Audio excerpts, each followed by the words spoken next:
David Eichel here for HawkeyeInsider.com. Please be joined by Sean Bach as we begin to really kind of break down what the 2020 Iowa football season can look like.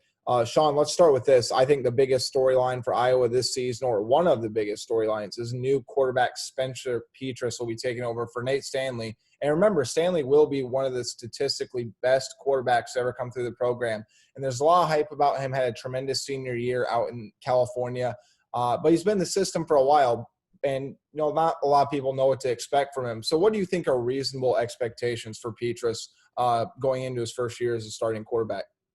Yeah, I mean, definitely, Dave. You brought up the biggest point. I mean, Petras is going to lead this whole offense, and he's going to be really the difference maker. And if this offensive group can really take that next step from last year, I mean, we saw it with the wide receiver group and just the jump that they made from the year before. And same thing with running backs too. You have a dynamic playmaker in the backfield and Tyler Goodson. And I think that's why you can kind of maybe raise those expectations a little bit for Spencer Petras, because I think you look back at Nate Stanley's first year and you had an unproven TJ Hawkinson.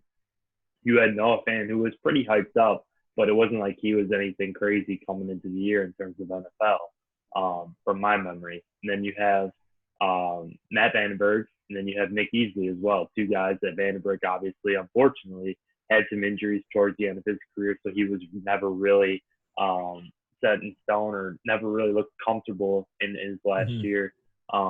Nick Easley was I think really underappreciated that year.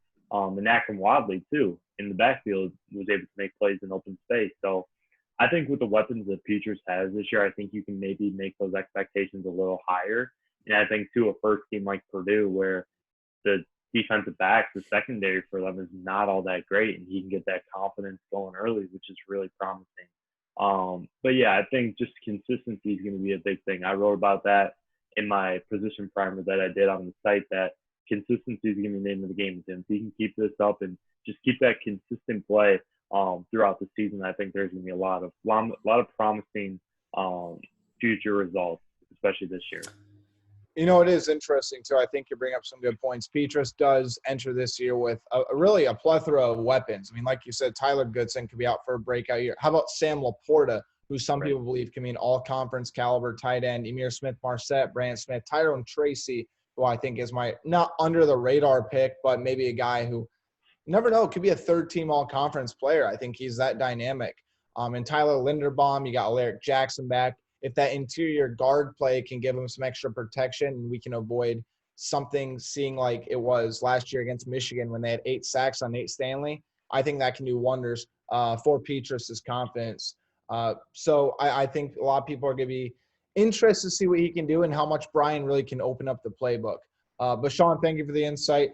60% off HawkeyeInsider.com VIP subscription, lasting for another couple of days, so be sure to check that out and stay tuned for all the latest Iowa news at HawkeyeInsider.com.